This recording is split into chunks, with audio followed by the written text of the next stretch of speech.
उसको आत्यंतिक महाप्रलय कहा जाता है, जिसके अंदर पाताल से लेकर यहाँ तक सब कुछ विनाश को प्राप्त हो जाता है, कुछ भी बाकी नहीं रह जाता।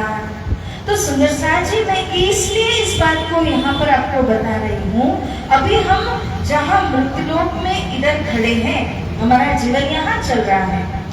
इस मृतलोक में आकर के आप चाहें तो स्वर्ग तक जा सकते हैं, आप चाहें तो वैकुंठ तक भी जा सकते हैं, आप चाहें तो यहाँ ये जो नारायण भगवान है अथवा जो मोह तत्व या 7 शून्य है, वहां तक भी आप जा सकते हैं। अब मुझे बताइए, कोई स्वर्ग जाए तो क्या उसका हमेशा के लिए उद्धार हो जाएगा? अगर कोई वैकुंठ जाता है तो हमेशा के लिए उसका उद्धार होगा? नहीं होगा। इसी तरह यदि कोई मोहतत्व 7 शून्य तक गया, तब क्या उसको जन्म मरण में वापिस आना पड़ेगा? पड़ेगा, है ना? क्योंकि उसको हमेशा के लिए अखंड मुक्ति प्राप्त नहीं हुई है। तो अगर कोई भगवान नारायण जी के यहाँ तक भी पहुंच जाता है, तब भी उसको दोबारा से तो आना ही पड़ेगा इस मृतलोक के ऊपर में।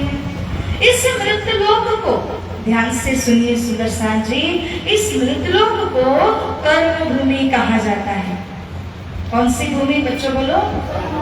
कर्म भूमि। कर्म भूमि क्यों कहा गया? जो भी कर्म आप करोगे, अच्छा अथवा बुरा, उसका आपको फल उसी प्रमाण मिलेगा।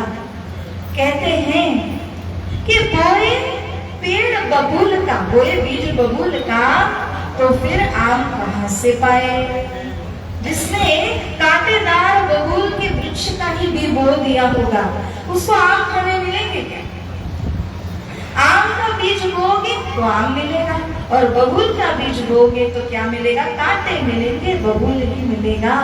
इसी प्रकार यहाँ पर कर्म भूमि इसलिए कहा गया है कि आप अच्छे कर्म करो तो अच्छा रिजल्ट मिलेगा, बुरे कर्म करोगे तब क्या मिलेगा? बुरा रिजल्ट मिलेगा। तो क्या करना चाहिए? अच्छा करोगे तो अच्छा ही मिलेगा, है ना? तो हमारे लिए ये हमारी निष्ठा होनी चाहिए कि हमें अच्छे कर्म करने, हमें भक्ति करनी है। अब ये सुनिए कि भक्ति भी 3 प्रकार से होती है। भक्ति तो एक ही है, परंतु 3 प्रकार से भक्ति की जा सकती है। जैसे पहली भक्ति, जिसको नवधा भक्ति बोलते हैं। आप सभी बच्चे बोलेंगे पहली भक्ति को कौन सा बोलते हैं? नवधा। ठीक है, नवधा भक्ति के द्वारा कोई वैकुंठ तक पहुंच सकता है। ठीक है, वैकुंठ तक। अगर कोई अष्टांग योग भक्ति करता है, आजकल आप लोगों ने योगा वगैरह तो सुना है, उसमें योग अभ्यास होता है ना? उसको अष्टांग योग भक्ति कहा जाता है। उसको यदि आप फॉलो करते हैं तो आप पहुंचेंगे ये मोह तत्व तक, निराकार जो कल हम लोगों ने पढ़ाई की थी ना, वहां तक पहुंचेंगे। लेकिन अब आप बताइए, अगर कोई वैकुंठ जाता है तो वो जन्म मरण में आएगा? अगर कोई निराकार जाता है, वहां से आएगा जन्म मरण के अंदर? निराकार से आएगा कि नहीं आएगा? आएगा। तो अगर आप यहाँ से वैकुंठ का लक्ष्य रखते हैं अथवा निराकार का लक्ष्य रखते हैं, तो दोबारा तो आना ही पड़ेगा। तो ऐसा हम क्यों करें भला, है ना? समझदारी इसी में है, बुद्धिमानी इसी में है कि अगर मनुष्य तन को पा करके कर्म करना है, भक्ति करनी है, तो हम यहाँ से ऐसी भक्ति करें कि न निराकार में जाएं, न वैकुंठ में जाएं, हम सीधा अखंड मुक्ति की तरफ जाएं। मनुष्य तन तो वही है। कई सारे मनुष्य वैकुंठ की भक्ति करते हैं, कई सारे निराकार को पाने के लिए भक्ति करते हैं, क्योंकि उनको आगे की पता नहीं है। हमें तो अहोभाग्य से धनी की ऐसी असीम कृपा दिया मेहर है कि हमें ये पता है सुंदर साथ जी कि इस वैकुंठ से परे भी कुछ है, निराकार से परे कुछ है। भगवान आदि नारायण जो आपने यहाँ कल देखा था, इनसे भी परे कुछ है, और वो परे में हमें में जाना है, वो अखंड है। भगवान नारायण तक ये जो जितना भी विस्तार आप लोग देख रहे हैं, ये सब कुछ प्रलय के अंदर तो नाश हो जाता है। तो इसके अंदर किसी भी स्थान में यदि कोई मुक्ति पा ही लेता है तो थोड़े समय के लिए ही प्राप्त कर सकता है, फिर तो दोबारा आना पड़ेगा कर्म करने के लिए। जैसे मान लीजिए ये मूर्ति लोग है ना, वो ऑफिस है। जो पुरुष हैं, जेंट्स लोग हैं, वो लोग ऑफिस में जाते हैं। क्यों जाते हैं? कमाने के लिए। जब कमाएंगे तो परिवार का भरण पोषण होगा, खुद का काम आगे बढ़ेगा। लेकिन कमाया हुआ जब पूरा हो जाता है तो दोबारा कहाँ जाना पड़ेगा? कमाने के लिए जाना ही पड़ेगा आपको। इसीलिए धनी श्री प्रन्न जी क्या कह रहे हैं, हमें ध्यान देकर के सुनिएगा। ऐसा कमाइए कि वो खत्म ना हो, ठीक है? ऐसा कमाइए जो खत्म न हो। ऐसा कौन दे सकता है? ऐसी कमाई आपको कौन दे सकता है? बताइए जी। राज्य दे सकता है, बिल्कुल। राज्य महाराज अनादि अक्षादि श्री कृष्ण दे सकते हैं, क्योंकि उनके पास क्या है पता है? सच्चिदानंद का खजाना उनके पास है, अखंड खजाना उनके पास है। वो अखंड खजाना लेकर हमारे लिए यहाँ आए हैं इस दुखदायी संसार के बीच में। तो उन्हीं से हमें क्या मिलना है? वो अखंड खजाना मिलना है। यहाँ को अखंड खजाना मिल गया तो समझ लीजिए कि परमधाम का अखंड खजाना आपका हो गया। लेकिन यहाँ जिसने भी गोते लगाए, जो वैकुंठ या फिर निराकार तक पहुंचा, नारायण भगवान तक पहुंचा, उसको तो दोबारा आना ही पड़ेगा। सुंदर सा जी एक बात बोलूं, शास्त्र प्रमाण है, ध्यान से सुनिए। दीक्षा मात्रेण कृष्णस्य, सुनो, दीक्षा मात्रेण कृष्णस्य, कृष्ण जी की तारतम मंत्र की दीक्षा मात्र पाने से क्या होता है? दीक्षा मात्रेण कृष्णस्य नरा मोक्ष व्रजन्ति वै। क्या होता है बताइए? नरा मतलब, सही कहा था, नरा मतलब मनुष्य। मोक्ष व्रजन्ति वै, उसका मोक्ष हो जाता है। देखो शब्द शब्दों में भी ध्यान रखना, मुक्ति अलग है, मोक्ष अलग। जब हम कहते हैं कि मेरी मुक्ति हो गई, इसका मतलब थोड़े समय के लिए किसी दुख से मेरी मुक्ति हो गई। लेकिन अगर मैं कहूँ मेरा मोक्ष हो गया, अर्थात हमेशा हमेशा के लिए उस दुख से, उस झंझट से मैं बाहर निकल गई, ये मोक्ष होता है। तो अभी तक हमने क्या सुना? दीक्षा मात्रेण कृष्णस्य नरा मोक्ष व्रजन्ति वै। यदि कोई श्री कृष्ण जी के मंत्र की मात्र दीक्षा ग्रहण कर ले, तब भी उसका मोक्ष हो जाता है। किम पुनर्ये सदा भक्त्या पूजन्त चित्तं ध्वजाः। द्विज यानी ब्राह्मण को प्रश्न पूछ रहे हैं भक्त। और क्या प्रश्न पूछा? कि जब दीक्षा मात्र लेने से मोक्ष हो जाता है, तो फिर जो भक्त हमेशा श्री कृष्ण जी के मंत्र का जाप करता रहे, कृष्ण की उपासना में लगा रहे, कृष्ण कृष्ण राधे राधे जपता रहे, सत्संग सुनता रहे, उस मनुष्य आत्मा का उद्धार कितना हो जाएगा, किस प्रकार से हो जाएगा। हे सुंदर सां जी, इसीलिए समझने की आवश्यकता है। कृष्ण नाम के अंदर इतनी महिमा है, कृष्ण नाम के अंदर इतनी ताकत है। एक और प्रमाण से मैं आपको बताऊं कितनी ताकत है। तो शास्त्र कह रहे हैं, गृहाण मंत्र कृष्णेति। कृष्ण मंत्र को गृहाण में ग्रहण करने से, गृहाण मंत्रम कृष्णेति कर्म मूलम निकृंतनम, हमारे अंदर जो अच्छे बुरे कर्म है वो सब खत्म हो जाते हैं। सर्व शामेव मंत्राणाम सारात सारम परात परम। सारे मंत्रों के अंदर ये सार मंत्र है और परमात्मा का दिया हुआ सबसे मुख्य मंत्र वो तारतम महामंत्र है। इसीलिए कहते हैं तारतम्य न जाना कि सच्चिदानंद लक्षणम। तारतम मंत्र के द्वारा सच्चिदानंद की प्राप्ति होती है।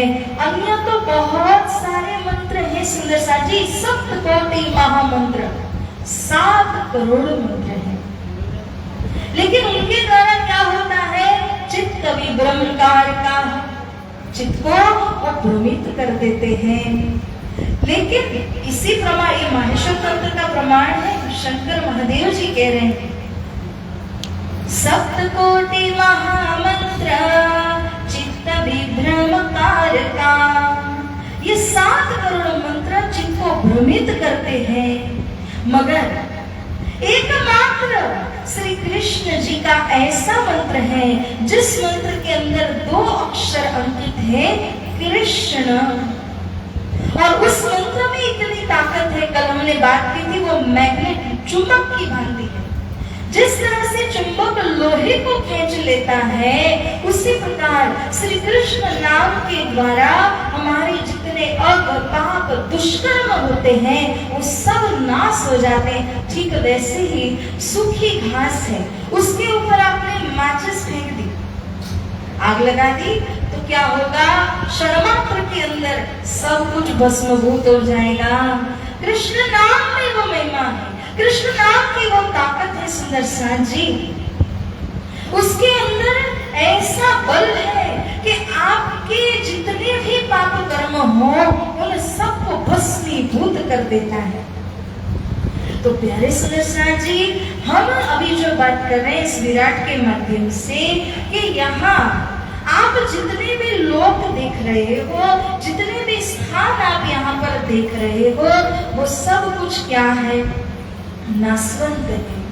इसीलिए कल तुम लोगों ने इसको कौन सा बोला था, नाम क्या दिया था, याद है आपको, हद ब्रह्मांड है ना। इसके परे जो आता है उसको कहा है बेहद। ये होता है हद, हद माने जो लिमिटेशन के अंदर हो उसको हद कहा जाता है। सुंदर साथ जी, एक बार इस नक्शे के ऊपर हम थोड़ा सा दिग्दर्शन जरूर कर लेते हैं ताकि हमारा मन किसी भी जगह फंस न जाए। कई होते हैं जो तारतम्य प्राप्त करने के बाद भी यहाँ वहाँ डोलते फिरते हैं, भटकते फिरते हैं, तो आपको कहीं जाने की आवश्यकता नहीं है, क्योंकि मूल में पानी को सिंचन कर दोगे जब, तब क्या होगा कि पूरे वृक्ष के अंदर पानी का संचार हो जाता है। तो जब आपने मूल यानी अक्षरातीत श्री कृष्ण श्री राम जी को पकड़ लिया ना, उनके चरणों को जब आपने पकड़ लिया, तब क्या होगा सुंदर साथ जी, उनको पकड़ लेने से आपने समस्त जो संसार के देवी देवता आदि हैं उन सब की पूजा अपने आप ही कर ली। तो मैं आपको एक छोटा सा यहाँ दिग्दर्शन करा दूं, थोड़ा इसको थोड़ा सा जूम कर सकते हैं ना।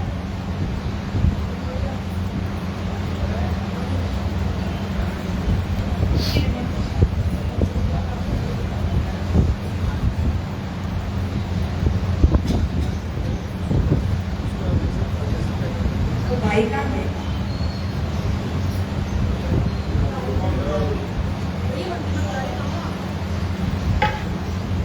चलो कोई नहीं, तब तक इसी से करते हैं। ये पाताल लोक जिसके अंदर भगवान नारायण अपनी लक्ष्मी जी के साथ में यहाँ पर विराजमान है। यहाँ आपको दिखेगा कि एक समंदर है। इस समंदर को गर्भोदक समंदर कहा जाता है। गर्भोदक समंदर के अंदर एक बहुत बड़ा कछुआ है, कच्छप, और उस कच्छप के ऊपर में ये जो आप देख रहे हैं शेषनाग है। वो सहस्त्र फण से युक्त होकर के यहाँ पर शेषनाग जो है उनकी शैया कल्पित करके शयन कर रहे हैं नारायण जी। इनका नाम है शेषशाही नारायण। और उनकी पैरों की सेवा, पाद सेवा लक्ष्मी जी करती है। तो सुंदर साथ जी, ये जो पाताल लोक आया हुआ है, इसमें दो हिस्से हैं। ये नीचे के हिस्से में गर्भोदक समुद्र है, ऊपर का जो एक और हिस्सा आपको यहाँ नजर आ रहा है, उसके अंदर में सर्पों का वास है, नाग योनि रहती है। भैया एक मिनट आइए, क्या हुआ? अच्छा नहीं, मोबाइल से तो हो जाता है उसको। और इसका नेक्स्ट नक्शा लेना है, वो मुझे बता दीजिए।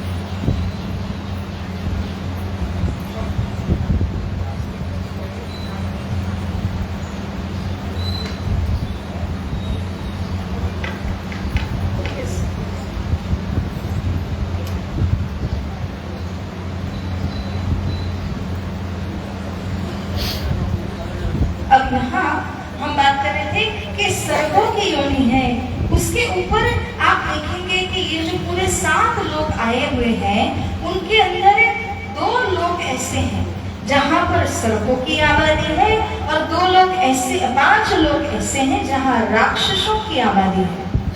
अब हमें इन सब में गहराई में नहीं जाना। क्यों नहीं जाना? वहां जाने का मतलब ही नहीं है, हम तो केवल उसको एक दिग्दर्शन कर रहे हैं कि हमारे नीचे, पृथ्वी के नीचे कौन कौन से लोग आए हुए हैं। अब मैं आपको बताऊं, ये जो 7 लोग आप देख रहे हैं, इन 7 लोग के अंदर कौन जाते हैं? यहाँ पर जिनको तमोगुण प्रदान होता है, तमोगुण माने क्या होता है? निद्रा, आलस्य, क्रोध, ये सारे तमोगुण के लक्षण हैं। तो जिनके अंदर तमोगुण की प्रधानता होती है, वो मरने के बाद में इन 7 लोक में से किसी भी लोक में चले जाते हैं। कहां पर जाएंगे? तो सर्प बनेंगे, कहीं जाएंगे तो राक्षस बनेंगे। लेकिन अब उसके ऊपर अगर हम आएंगे, ये मृत्युलोक कहा गया, मृत्युलोक के नीचे ये 7 लोग आए हैं, इनको बोलते हैं बिल स्वर्ग। चूहे का क्या बनता है? बिल बनता है ना। तो आपका इतना बड़ा घर होगा, उसमें चूहे का बिल कितना है? इसी तरह ये जो मृत्युलोक आपको यहाँ नजर आ रहा है, ये बना, इस मृत्युलोक के नीचे ये जो 7 पाताल लोक कहे हैं, वो सारे के सारे बिल के समान हैं। और यहाँ पे कौन से जीव जाएंगे? जिनके अंदर तमोगुण की प्रधानता है, वो जाएंगे। अब बात आती है ऊपर के लोगों की, तो ऊपर 6 लोग आए हैं। मृत्युलोक के ऊपर कितने हैं? 6 लोग हैं।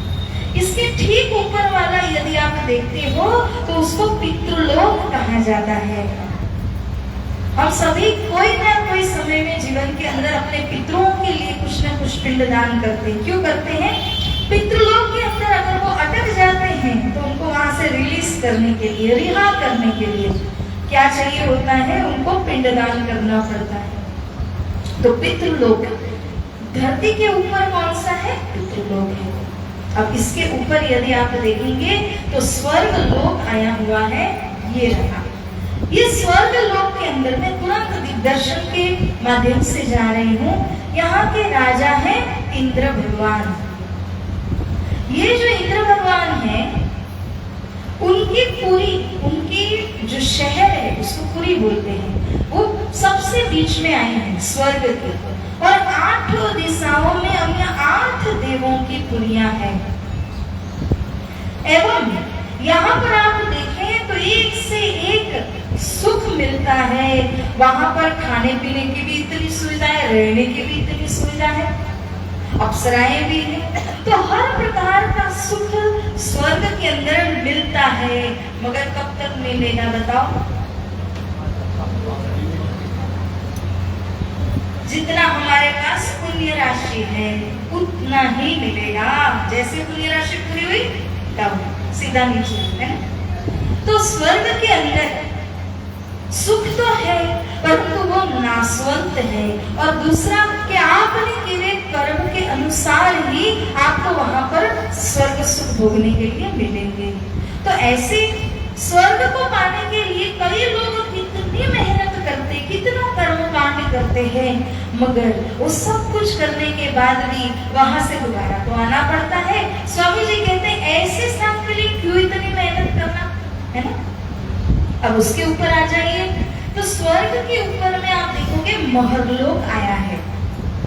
हम सभी ने सुन रखा होगा यमराज के बारे में, सुना है ना बच्चों। यमराज जो सजा देते हैं, उन्हीं का काम है धर्मराज। कोर्ट में फैसला कौन सुनाते हैं? जज सुनाते हैं। इसी तरह संसार के जितने भी जीव हैं, उन सभी ने अच्छे और बुरे दोनों कर्म किए हुए हैं, तो उनका फैसला ये धर्मराज सुनाते हैं। ऐसा कहा जाता है हम सभी के साथ जो भी जन्म लेकर आया उसके साथ में दो दूत होते हैं। एक वो जो आपके अच्छे अच्छे कर्मों का हिसाब रखता है, एक वो होता है जो बुरे कर्मों का भी हिसाब रखता है। कभी होता है ना, एकांत में कोई बुरा काम कर लो, आपको लगता है किसी ने देखा ही नहीं, उसने तो नोट कर लिया आपका। कभी भी आप अकेले नहीं होते। अब होता क्या है कि दोनों दूत के पास में जो अच्छे और बुरे का लेखा जोखा होता है, जब किसी की मृत्यु हो जाए तो वो लेकर जाता है चित्रगुप्त महाराज के पास, और वो सारा स्टडी करते हैं, इसका इतना अच्छा है, इतना बुरा भी है। तब उस जीव को पूछा जाता है कि आपको पहले अच्छा अच्छा कर्म भुगतना है कि पहले सजा भुगतनी है, बोलो। अब वो जीव कहे मुझे पहले अच्छा भुगतना है, तो उसको स्वर्ग आदि स्थानों में अच्छा अच्छा लग्जरी भुगतने को दिया जाता है। लेकिन जब वो पूरा हुआ तो उसका बुरा कर्म भी खड़ा ही होता है, उसको भी भोगना ही पड़ता है। तो ये सारा जो निर्णय है वो महरलोक के अंदर धर्मराज करते हैं। जब पापियों को दंड देना होता है तो वो यमराज का रूप लेकर के 17 स्तन के मुग्दल को मुंह पे मारते हैं और उस जीव को अच्छी तरह सजा दी जाती है। सुंदर सा जी, अब महरलोक के ऊपर यदि आप देखेंगे तो आता है जनलोक का स्थान, और इस जनलोक के अंदर में ब्रह्मा जी ने अपने मन से जो मानसिक पुत्रों को उत्पन्न किया हुआ है, उन मानसिक पुत्रों का यहाँ पर स्थान है। कौन सा लोक बच्चों? हाँ, पर उन लोक का नाम बताइए। जनलोक है ना, याद रखना, जनलोक है। जनलोक के अंदर ब्रह्मा जी के 14 मानस पुत्र में से सबसे छोटे मानस पुत्र का नाम क्या है पता है? वीणा बजाते हुए कौन आते हैं? नारद जी। और जो सबसे बड़े हैं सनत, सनंदन, सनातन, सनत कुमार, ये 4 इतने महान भक्त हैं कि संसार में यदि पाप ज्यादा हो जाए तो वो धर्म करने लग जाते हैं, क्योंकि धरती का संतुलन बनाना पड़ता है, पाप और पुण्य को बैलेंस करना पड़ता है, तब वो धरती टिक पाती है। तो इस तरह संतुलन का जो कार्य है वो ये 4 पुत्र सनत, सनंदन, सनातन, सनत कुमार ये करते हैं। ठीक है, तो ये कहां से कौन से लोग की बात हमने की? जनलोक। अब उसके ऊपर में जब आप जाओगे तो तपलोक आपको दिखाई देगा, और तपलोक के अंदर की क्या बात है कि यहाँ से जो ऋषि महर्षि आदि हुए जिन्होंने बहुत तपस्या की, लेकिन उसके बावजूद उनको और तपस्या करनी है और अच्छे स्थान में जाना है, तो तपलोक में उनको भेजा जाता है, वहां पर उनकी तपस्या होती है। इसके बाद जो सबसे ऊपर आप देख रहे हैं ना, इसको क्या कहा जाता है? सतलोक वैकुंठ। क्या कहा जाता है बोलो? सतलोक वैकुंठ। इंडिया की राजधानी का नाम बताइए, कैपिटल का? दिल्ली। इसी प्रकार से ये जो 14 लोक ब्रह्मांड है उसकी जो राजधानी कैपिटल है वो सतलोक है। समझ में आया बच्चों? 14 लोक की राजधानी के रूप में सतलोक है। क्यों? क्योंकि वहां पर त्रिदेव का स्थान है। त्रिदेव के नाम क्या है? ब्रह्मा, विष्णु, महेश। ठीक है। अब वो तीनों क्या करते हैं? ये जो तीनों हैं, उनके हाथ में कार्य दिया गया है पालन, उत्पत्ति, संहार। उत्पत्ति की ब्रह्मा जी ने, संहार करना यानी डिस्ट्रॉय कर देना, नाश कर देना, वो कार्य किसका है? महादेव जी का। लेकिन इन दोनों कार्य के बीच में पालन बहुत मुश्किल कार्य है और वो कार्य भगवान विष्णु चतुर्भुजी करते हैं। तो इस तरह से इन तीनों को, जो लोग थोड़ा इंग्लिश में जानते होंगे बच्चों, आपको अगर पता हो तो उनको क्या कहते हैं? गॉड। यूजुअली सबको ही कहते हैं गॉड, गॉड इज ग्रेट। लेकिन गॉड के अंदर क्या क्या छिपा है बताओ? G for generator, the one who creates. O for operator, the one who sustains. D for destroyer, the one who destroys. मतलब एक जो पालन करते हैं, एक जो उत्पत्ति करते हैं, एक जो संहार करते हैं, उनको क्या कहा जाता है? गॉड। अच्छा, एक बात और समझ लेना, श्री रामजी महाराज गॉड है क्या?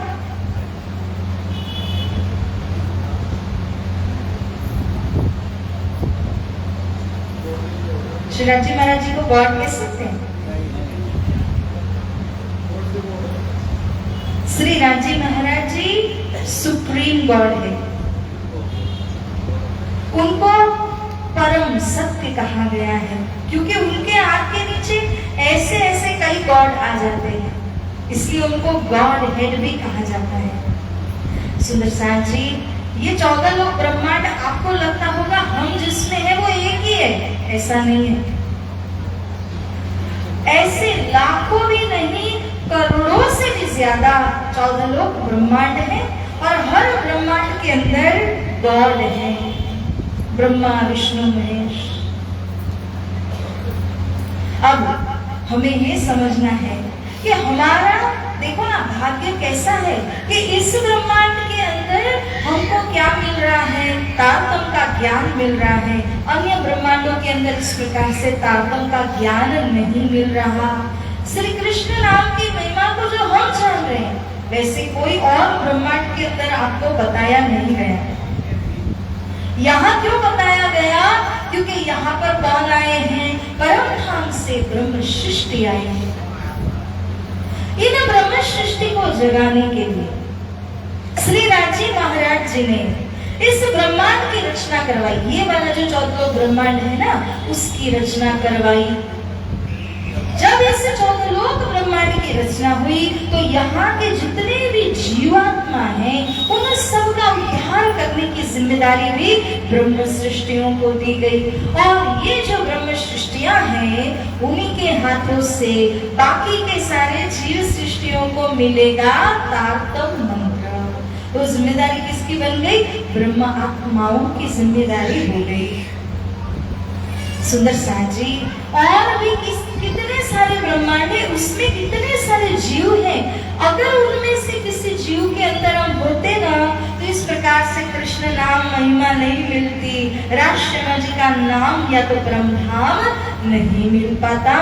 इसलिए हमारे बहुत बहुत बहुत अहोभाग्य है कि हम इस संसार के अंदर, इस 14 ब्रह्मांड के अंदर में आए हैं, जहां पर अक्षराते पूर्ण ब्रह्म परमात्मा खुद पधारे हुए हैं, उनकी ब्रह्म प्रयाणी स्वयं आई हुई है। तो प्यारे सुंदर साथ जी, अब ये बात भी सुन लीजिए। देखो बच्चों, ध्यान से सुनना, ठीक है? आप लोग नीचे के 7 पाताल लोक में तो आलसी, तामसी, प्रमादी लोग जाते हैं, है ना? ऊपर के जो 6 लोग है ना, उसमें कौन जाते हैं पता है? सद्गुणी जाते हैं। जो अच्छे कार्य करने वाले होते हैं वो ऊपर के 6 लोक में जाते हैं। जो रजोगुणी होते हैं, वो रजोगुणी लोग जो हमेशा कमाना धमाना भाग दौड़ करना, घोड़ा कैसा होता है ना? अगर आपको सद्गुणी रजोगुणी तमोगुणी समझना हो रजोगुणी है घोड़ा, तमोगुणी है गधा। तो इस प्रकार से जिसके अंदर सबसे अच्छे गुण होते हैं सद्गुण, वो सद्गुण वाले जो हैं वो ऊपर के 6 लोक के सुख को भोगते हैं। लेकिन जो तमोगुणी होते हैं ना, वो इन 7 पाताल के अंदर सर्प या राक्षस बन करके उन लोक में जाकर वहां के सुखों को भोगते हैं। जो बच गए वो रजोगुणी, वो तो वापस से इस मृत लोक के ऊपर में जन्म धारण करते हैं और यहाँ आकर के पुनः पुनः कर्म करते हैं, नए कर्म का फल प्राप्त करते हैं। ऐसे 3 प्रकार के 3 गुण वाले जो कहे गए हैं वो अलग अलग लोकों में जाकर के अपना पुण्य कमाते हैं, खाते हैं, फिर से मृत लोक में आते हैं। आना जाना अप एंड डाउन चलता ही रहता है। हमें ऐसे ही अप एंड डाउन करना है क्या?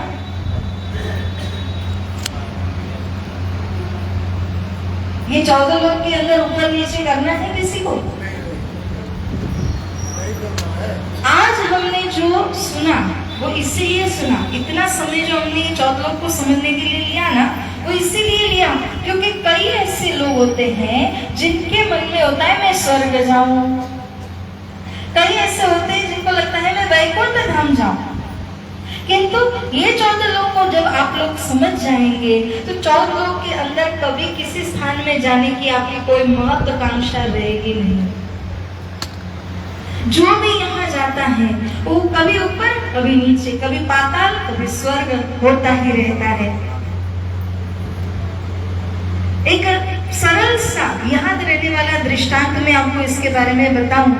जब युधिष्ठिर राजसूय यज्ञ कर रहे थे उस समय में वहां पर एक मकोड़ा निकला।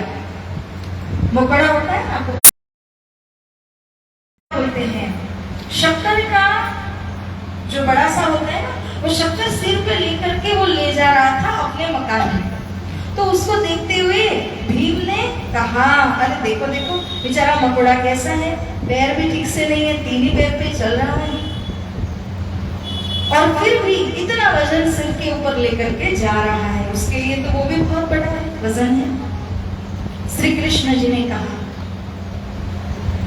अरे इसको मामूली मत समझो, ये पिछले 17 बार स्वर्ग का राजा इंद्र बन चुका है और फिर भी क्या बना? जो स्वर्ग का राजा बन चुका था वो फिर क्या बन गया था? और इतनी स्ट्रगल कर रहा था। मैं ये कहना चाहती हूँ कि अगर कोई स्वर्ग का राजा क्यों ना बन जाए, मगर स्ट्रगल कभी खत्म नहीं होती। इसलिए वो जो 14 लोग है, इस 14 लोग के अंदर सुख भी मिल जाए ना तो संतोष करके लेना मत, क्योंकि वो देखने भर का होता है और उस सुख से परे जाना चाहिए, ऊपर निकल जाना चाहिए। उसके अंदर हमको लाला ही होकर के पड़े नहीं रहना है। तो सुंदर साथ जी, अगर कोई हमें वर्तमान में कहे मैं आपको 500 रुपए देता हूं अभी के अभी, लेकिन अगर आप 10 दिन ठहर जाओगे ना तो मैं आपको लाख रुपए दूंगा, हम कौन सा चूज करेंगे? अच्छा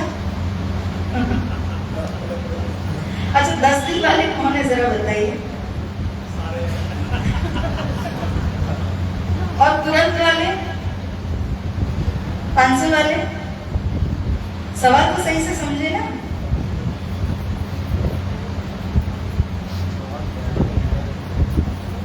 हमारी वृत्ति क्या होती है? 10 दिन के बाद किसने देखा है, वो भाग गया तो, नहीं दिया तो, अभी सामने दे रहे हैं ना 500, है ना? अभी के 500 ना छूट जाए तो हम वो लाख रुपया भी छोड़ने को तैयार हैं। मेरा कहने का ये भाव है, मनुष्य की वृत्ति ऐसी है, लालच। वो लालच के कारण से हमें यदि अभी के अभी कोई इतना दे देना तो भी वो ले लेंगे। बड़ा सुख कोई बाद में मिलने वाला हो तो उसके लिए वेट नहीं कर सकते हम लोग। तो सुंदर साथ जी इसी प्रकार से देखो, धाम धनी आपको अखंड सुख दे रहे हैं। कब देंगे? ये शरीर छूट जाए, इसमें मेहनत कर लीजिए, भक्ति कर लीजिए, उनका नाम स्मरण करने से उनका धाम मिल जाएगा। तो वो आपको क्या दे रहे हैं बोलो? अखंड सुख दे रहे हैं। मगर हमें क्या चाहिए? अभी के अभी ये स्वर्ग का सुख मिल जाए। इसीलिए इसके जो बोलते हैं ना, अट्रैक्शन में मत आना, मोह में मत फंसना, इसको पार कर लो। हे सुंदर साईं जी, हमारे धाम धनी अक्षरातीत पिया जी हमको और आगे लेकर के जा रहे, अखंड मुक्ति की तरफ ले जा रहे हैं। तो उस मुक्ति को हमें प्राप्त करना है। ये 14 लोक के परे यदि आप जाओगे, कल हमने बात की थी ना बच्चों, याद है? कौन है इसका नाम बताओ? व्यष्टि ज्योति स्वरूप बोलना पड़ेगा बेटा, है ना? व्यष्टि ज्योति स्वरूप है। और उसके परे कौन है? गायत्री देवी। आप सबको याद है कि नहीं? नहीं? देखो, इसको क्या कहेंगे? व्यष्टि ज्योति स्वरूप। उसके परे जो है उसको क्या कहेंगे? गायत्री देवी। अब याद रखना, है ना? गायत्री देवी के परे यदि आप जाओगे तो यहाँ पर ये जो आपको नजर आ रहा है, इसको बोलते हैं मोहतत्व निराकार। क्या बोलते हैं? मोहतत्व निराकार। मैंने कल भी कहा था कि कई ऐसे धर्म संप्रदाय वाले लोग हैं जो बोलते हैं कि परमात्मा जो है ना, उनका कोई आकार नहीं है, उनका कोई स्वरूप नहीं है, वो तो निराकार है। ऐसा कहने वाले वो यहाँ की साधना करते हैं, इस निराकार की साधना करते हैं। मगर जो भी यहाँ तक जाता है वो उससे परे जा नहीं सकता है, वो भी नाशवंत है। ठीक है? तो इसीलिए इसको भी हमें उल्लंघन करना पड़ेगा। और हम कहाँ जाएंगे उसके ऊपर देखते हैं। इसको क्या कहा था हमने कल? आप लोग को याद है इसको क्या कहा था? याद है? नहीं, इसे ये वाला।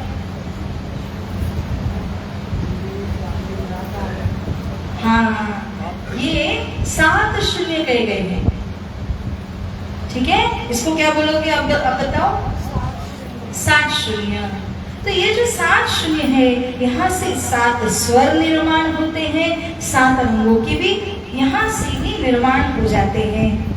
और ये प्रकृति कही गई है। मैंने आपको कल भी बताया था, ये पुरुष है, ये प्रकृति है। ये दोनों मिलकर के संसार का विस्तार करते हैं। अगर ये पुरुष और ये प्रकृति नहीं मिलेंगे तो संसार का विस्तार आगे नहीं होगा। वो पुरुष है आदि नारायण भगवान, उनकी इच्छा के द्वारा ये जो प्रकृति है इसका निर्माण हुआ। और इस प्रकृति ने सारा कुछ, आगे जो 14 लोक आप देख रहे हैं, वो किसने बनाया? प्रकृति ने बनाया। इसलिए उसको माया भी कहते हैं। हम बोलते हैं ना, माया में आए हैं। क्यों कहा? क्योंकि इसी प्रकृति को माया कहा। माया ने सब कुछ बनाया, उसी संसार में आप आए।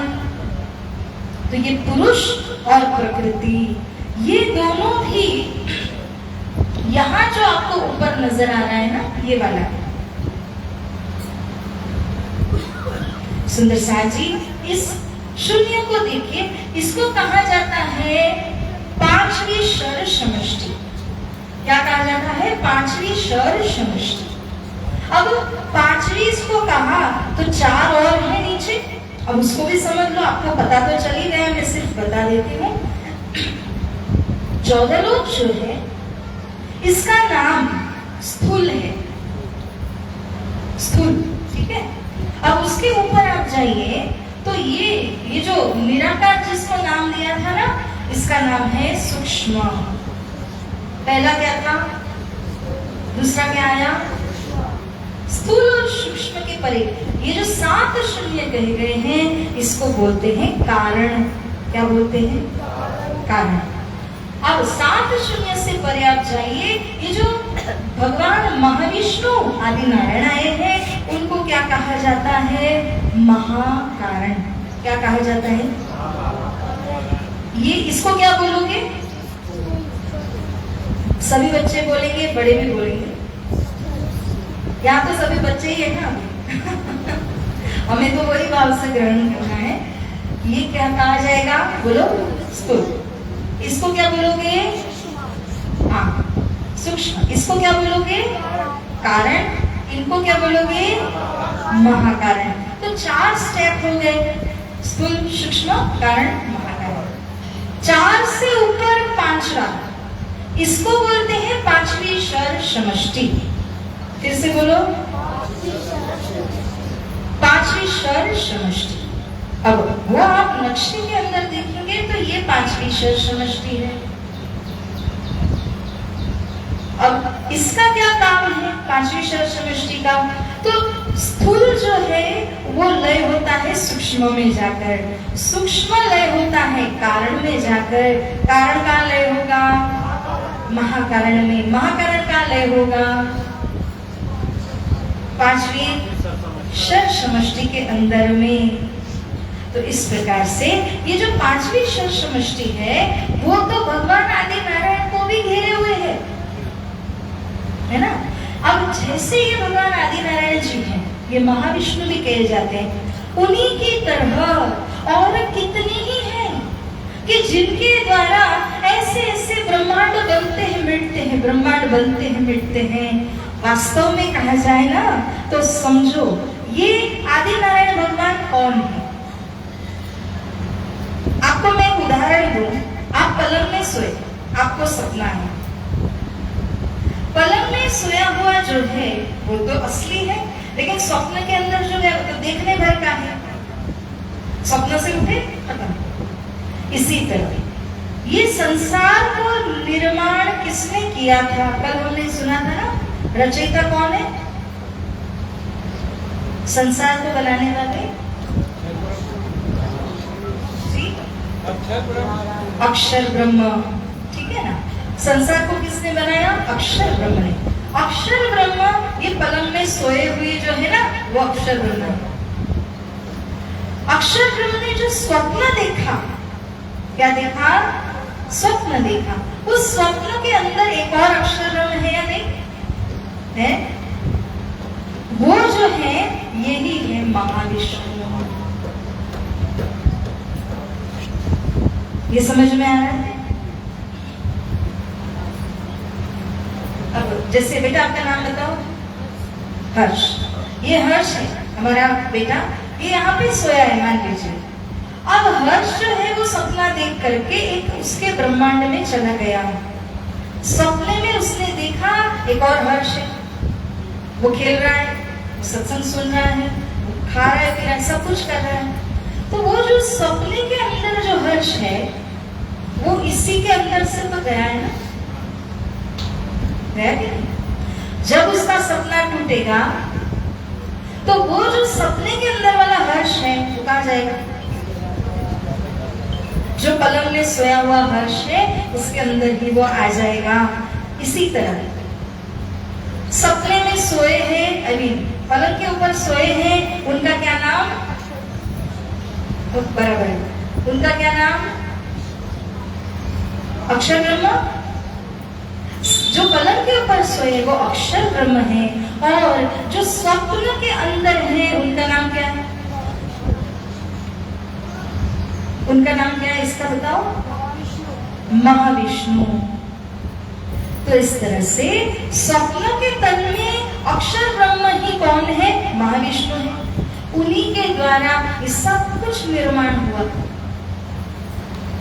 जैसे मैंने अभी बेटे का नाम लेकर के आपको बताया, अगर मान लीजिए ये सपने का हर्ष है और वो खेल रहा है तो उसने बनाते बनाते ये सब कुछ बनाया, और उसके बाद में जब ये सब कुछ समेटा जाएगा तो ये पूरा सिमट करके इसी में आ जाएगा, है ना। यहाँ से जो मूल पलंग के ऊपर में सोया हुआ हर्ष है उसके अंदर आ जाएगा। तो इसी तरह संसार को किसने बनाया? सभी बोलेंगे अक्षर ब्रह्म ने। और स्वप्न के के अंदर उन्हीं अक्षरों को क्या नाम दिया? महाविष्णु। तो सुंदर साथ जी, अब महाविष्णु तक भी यदि कोई पहुंच जाए भक्ति करते हुए, है ना, नारायण नारायण करते हुए यहाँ तक पहुंच भी गए, तो भी क्या होगा? अखंड सुख मिलेगा। जब उनका स्वप्न पूरा होगा, स्वप्न के साथ सब पूरा हो जाएगा। तो नारायण जी को भी जब पा तो लिया किसी ने, मगर उसके बाद भी अखंड सुख तक वो नहीं पहुंच पाएगा। अब अखंड सुख की तरफ चलते हैं। कृष्ण कन्हैया लाल की। अच्छा नहीं आया जयकार? बोल कृष्ण कन्हैया लाल की।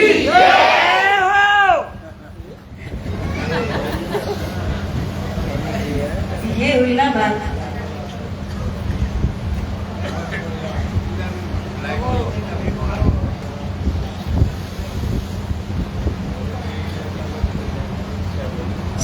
जी, अब जो हमने नारायण भगवान के ऊपर अगर हम आ जाते हैं तो यहाँ से हमारा बेहद प्रारंभ होता है। और ये जो आप नक्शा देख रहे हैं, तीसरा नंबर, ये नक्शा अव्याकृत का नक्शा है। अव्याकृत, इसका नाम क्या है? अव्याकृत। अब ये जो अव्याकृत आया हुआ है ना, आप शीशे के सामने खड़े हो गए, ठीक है, आप शीशे के सामने खड़े हो गए। अब आपने देखा कि मेरी बिंदी अच्छे से नहीं लगी है, तो आप क्या करने लगे? शीशे के ऊपर यूं यूं करने लगे। चलेगा? कहाँ करना पड़ेगा? जहां आप खड़े हैं यहाँ आपको करना पड़ेगा। शीशे में ऑटोमेटिक करेक्शन हो जाएगा, ठीक है। इसी तरह जो नारायणी सृष्टि, इससे पहले जो नक्शा था वो कौन सा था? नारायणी सृष्टि। जो नारायणी सृष्टि को हम लोगों ने देखा ना, वो नारायणी सृष्टि, बहुत ध्यान से सुनिए, सबका ध्यान है मेरी तरफ। जो नारायणी सृष्टि को हमने देखा वो आईने का प्रतिबिंब है, ये बिंब है। इसको हमने क्या संज्ञा दिया, क्या नाम बोला? अव्याकृत। जो जो अव्याकृत में है ये पूरा, यही सभी वो नारायणी सृष्टि के अंदर प्रतिबिंब पड़ा हुआ है। जैसे कि हमने वहां पर गायत्री देवी को देखा था आप लोगों ने, विष्णु ज्योति स्वरूप को देखा था ना, वही सारे यहाँ देखो, ये ज्योति स्वरूप है, ये गायत्री है।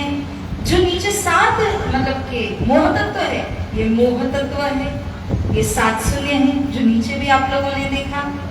आदि नारायण भगवान के अंदर ये 4 शक्तियों का, 4 स्थानों का विस्तार है।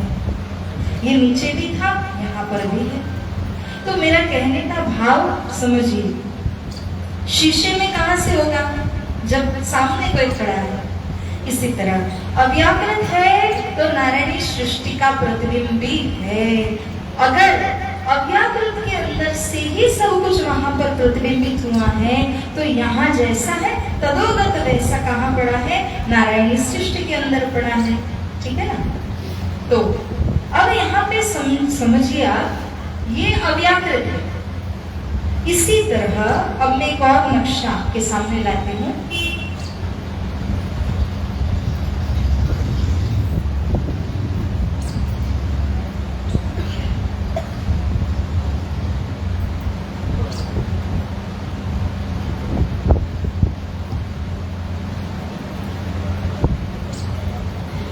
एकदम ध्यान से देखिएगा, ये है नारायणी सृष्टि और ब्रह्मांड। यहाँ से लेकर यहाँ तक क्या है? नहीं, यहाँ से यहाँ तक बेहद, ठीक है। यहाँ से यहाँ तक क्या है? ये पूरा बेहद। बेहद में 4 स्थान याद रखना पड़ेगा। पहला अव्याकृत, ठीक है। पहला कौन सा है बच्चों? अब यहां से लेकर यहां तक जो दिख रहा है ना, ये दूसरा स्थान है, यहां से यहां तक। जिसको बोलते हैं सबलिक। सबलिक याद रखना, शाम को क्वेश्चन आंसर्स होंगे। दूसरा स्थान कौन सा है? सबलिक। सबलिक के भी ऊपर यदि आप देखते हैं, ये जो आपको नजर आ रहा है ये वाला, इसको बोलते हैं तीसरा स्थान, और जो है केवल। तीन हो गए। अब चौथा ये, इसको बोलते हैं सत्स्वरूप। क्या बोलते हैं बच्चों? सत्स्वरूप कहा जाता है। अब तक हम लोगों ने 4 स्थान के बारे में सुना। ये कौन सा था? पीछे से आप थोड़ा सा बोलेंगे। पहला कौन सा था? दूसरा, तीसरा, चौथा सत्स्वरूप। बहुत बढ़िया, बहुत अच्छे। ये जो यहाँ से लेकर यहाँ तक आपने देखा, ये चारों स्थान जो है ना सुंदर साथ जी, ये एक देश है। क्या है? देश। अब हर देश की राजधानी होती है, इसी तरह इस देश की राजधानी ये है। ये नक्शा किसका है? परमधाम का। तो देश की राजधानी होती है। यहाँ पर देश कौन सा है? बेहद। देश कौन सा है? बेहद। बेहद की राजधानी को क्या कहेंगे आप? परमधाम। परमधाम के बीच में सेंटर में ये क्या था? हमने कल क्या देखा था? रंगमहल। और ठीक सामने क्या था? ठीक सामने था अक्षरधाम। ठीक है। तो अब समझिए, बेहद एक देश है, उस देश की राजधानी परमधाम है। परमधाम में 2 धाम सामने खड़े हैं। एक है अक्षरधाम का, कौन सा? अक्षरधाम। उसके ठीक सामने अक्षरातीत धनी का, किनका? अक्षरातीत धनी का रंगमहल आया हुआ है। बीच में जमुना जी नदी बह रही है। समझ में आया? बीच में जमुना जी नदी है, इस पार अक्षरधाम, दूसरी पार कौन सा है? अक्षरातीत रंगमहल। अक्षरधाम में कौन रहते हैं और रंगमहल में कौन रहते हैं? श्री राजशमा जी और सखिया रहते हैं। ठीक है ना? इतना क्लियर हो गया। अब देखिए सुंदर साथ जी, हम सार की तरफ आगे बढ़ रहे हैं। कृपया ध्यान दीजिएगा कि हम यहाँ पर है। देखो बच्चों, ये कौन सा लोक है? मृत्युलोक से आपको यहाँ जाना है। जाना है ना रंगमहल में, लेकिन यहाँ से डायरेक्ट जा सकते हो? डायरेक्ट जाया जा सकता है यहाँ से? यहाँ कैसे जाना है? ये पूरा घूम के जाओगे?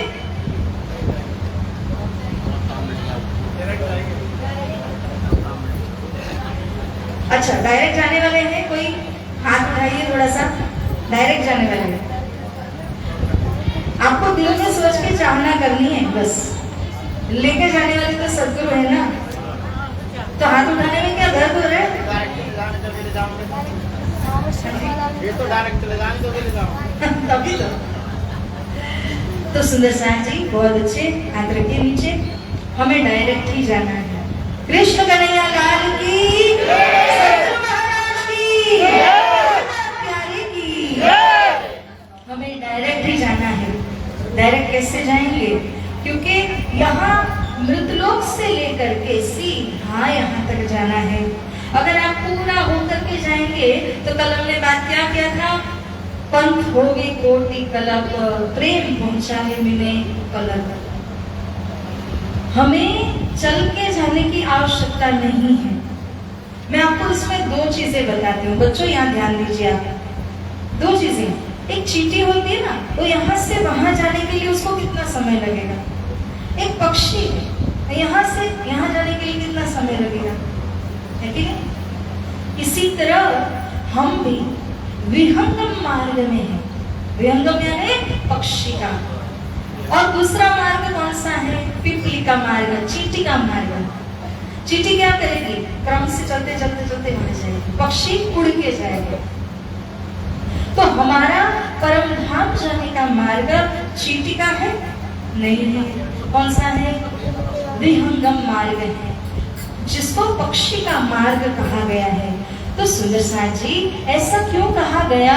क्योंकि जब आपको श्री कृष्ण जी का नाम मिल गया, दीक्षा प्राप्त हो गई, बहुत ध्यान देके सुनना बच्चों, आप लोग और सारे बड़े भी, जब आपको श्री कृष्ण जी का नाम मिल गया, आपके अंतकरण के अंदर वो नाम प्रवेश हो गया, इस नाम के द्वारा आपके अंकुर जो है वो बदल जाते हैं। कृष्ण कन्हैया लाल की। हमारे अंदर पहले एक दुनिया का अंकुर था, बीज। अंकुर माने बीज। वो अंकुर बदल जाता है कब? तारतम्य लेने से बदल जाता है, कृष्ण नाम प्रवेश होने से वो बदल जाता है। और हमारे अंदर धाम का अंकुर फूट जाता है, जागृत हो जाता है। धाम का अंकुर जब जागृत हो गया तो जिम्मेदारी किसकी बन गई? किसकी बन गई? हमें ले जाने की जिम्मेदारी किसकी? श्री राज जी महाराज की। ठीक है ना? श्री राज जी ने जिम्मा किसको लगा दिया? अब जैसे हमारी बहन है ललिता देवी जी, वो सारा आयोजन सब कुछ कर रही है, मगर हर व्यक्ति को कुछ ना कुछ जिम्मा दिया है।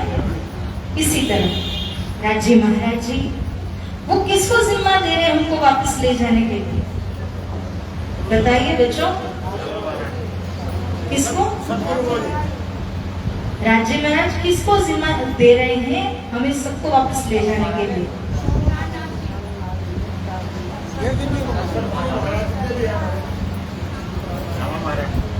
अच्छा, मुझे जो जो सुनाई दे रहा है मैं ऑप्शन यहाँ पे बोल रही हूँ। श्यामा महारानी जी, सदगुरु जी भी किसी ने कहा था, श्री प्राणा जी ये भी जवाब आया था। चलो एक और दे दो ऑप्शन, तो चार हो जाएंगे।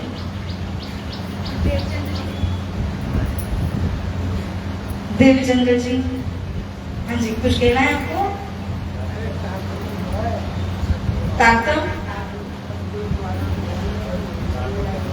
ये सबसे बढ़िया था। सुंदर साथ जी, हम कल से ये बात कर रहे हैं कि जब परमधाम से सखियां आई ना यहाँ पर, तो किसके साथ आई थी? श्यामा जी के साथ। तो कौन लेकर जाएगा? कौन लेकर जाएगा? श्यामा जी के स्वरूप कौन? सदगुरु धनिष्ठ देवचंद्र जी महाराज। और वो प्रकट वाणी के अंदर कहते हैं, हम आए हैं इतने काम ब्रह्म सृष्टि लेने घर धाम। मैं तो यहाँ इसी कारण से आया हूँ कि मेरे धाम की ब्रह्म सृष्टियाँ इस संसार के बीच में आकर खो गई हैं, उनको बटोर के जमा करके लेके जाने को आया हूँ। कृष्ण कन्हैया लाल की। समझ में आ गई ना बात? तो मृतलोक से जो हमारा सुखपाल लेकर के कौन जाएंगे? अब तो बोलो, लिख के दू। श्यामा जी, यानी कि उनके स्वरूप कौन आए हैं यहाँ? सदगुरु स्वरूप। ठीक है, क्या बोलोगे? सदगुरु स्वरूप। तो सदगुरु स्वरूप जी क्या बोलते हैं पता है? बाहें ग्रही ने तारू तुमने जेब लहर न लगे लगार, सुखपाल मां सुख बेसाड़ी घेर पहुंचाड़ू निर्धार। मैं निश्चित निर्धारित आपको घर पहुंचा दूंगा। आपको क्या करना है? मेरी तरफ आना है, मेरे साथ जुड़े रहना है, मेरे तारतम्य ज्ञान को अंदर उतारना है। बस इतना कर लीजिए, ये आपका कर्तव्य है। उसके बाद में आपको सुखपाल में बिठाना, सुखपाल से आपको लेकर के जाना, ये सब सतगुरु जी का जिम्मा है। अब मुझे ये भी बता दो कि सतगुरु जी के ऊपर हम विश्वास कर सकते हैं या नहीं? कर सकते हैं? कितना? पूर्ण, दृढ़ विश्वास। सही। तो सदगुरु जी के ऊपर दृढ़ विश्वास होगा, ऐसा दृढ़ विश्वास हो कि मुझे मेरे सदगुरु लेकर भी जाएंगे, क्योंकि उनको राजी महाराज जी ने कहा है आपको सखियों को लेकर आना है। तो सदगुरु जी के ऊपर में जिम्मा दिया गया है सुंदर साथ जी। और श्री सदगुरु जी महाराज क्या कहते हैं कि आप केवल मेरे तारतम ज्ञान में दृढ़ हो जाइए, आपको ले जाने की जिम्मेदारी मेरी होगी। तो सुंदर साथ जी, और हमारा कर्तव्य कर्म क्या है कि हम तारतम ज्ञान के अंदर दृढ़ निश्चय हो जाएं, तारतम महामंत्र को लेकर के हम केवल जपते रहें और उसके द्वारा परम धाम के अंदर हमारी सुरता, हमारा मन वहां पर केंद्रित रहे। ये हमारे लिए सबसे बड़ी में बड़ी बात होगी। अब समय शायद हो ही रहा है, इसलिए हमारी दीदी का दर्शन हो गया हमें, तो सबको अभी और ज्यादा थोड़ी सी बात और जो गोलोक धाम आपने यहाँ से बताया, गोलोक धाम जो हम समझाइए जो अध्यक्ष के चार पावे हैं, ये तो पता है नित्य हो गया, इसका समझा दो मुझे नहीं मतलब जो अक्षर ब्रह्म का चित्त जो है ना चार पावे, तो ये गोलोक धाम हमारी समझ में आ गया, नक्शा बता दो कहाँ दिए हुए गोलोक धाम, ये गोलोक धाम और सारी बात समझ में आ रही है, ये और बता दो और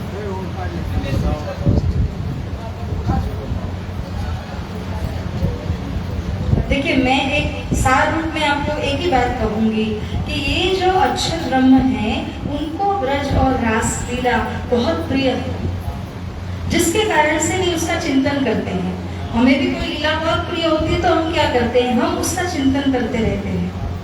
इसी प्रकार अक्षर ब्रह्म ब्रजरास का भी चिंतन करते रहते हैं, जिसके वजह से उनका जो दिल है, उनका जो चित्त है, जिस चित्त को सबलिक कहा गया है, उसके अंदर बार बार गहराई से चिंतन करने से वहां पर कौन सा धाम बन गया, उस ब्रजलीला का धाम गोलोक बन गया।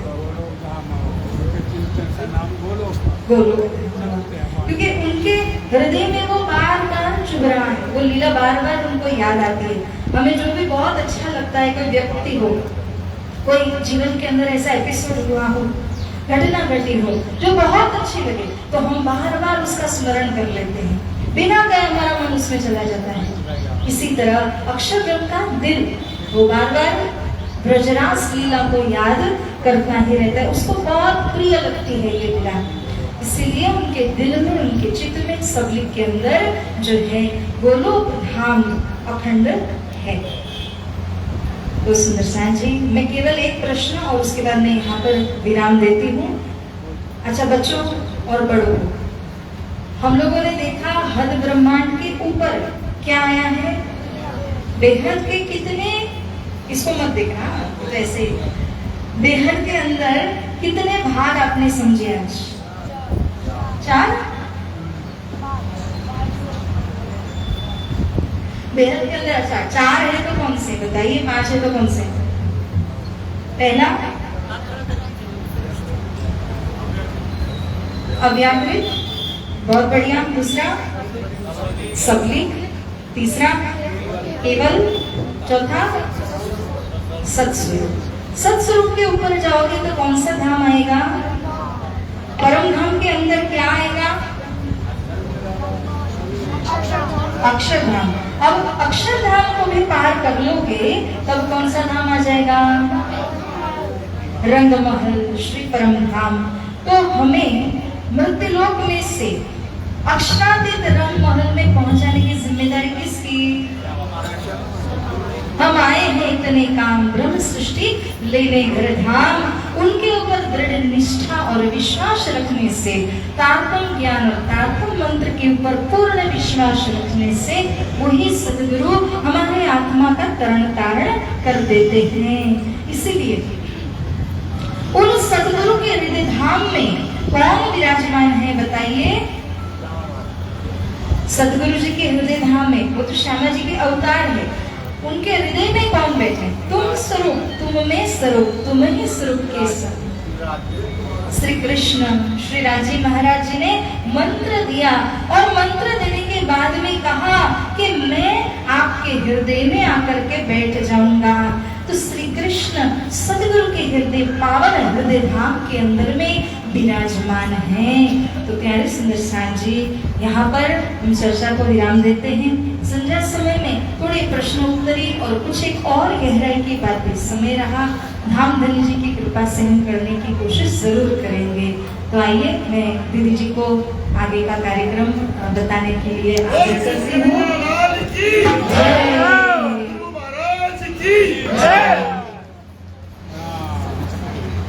बोले कृष्ण कन्हैया लाल की, सद्गुरु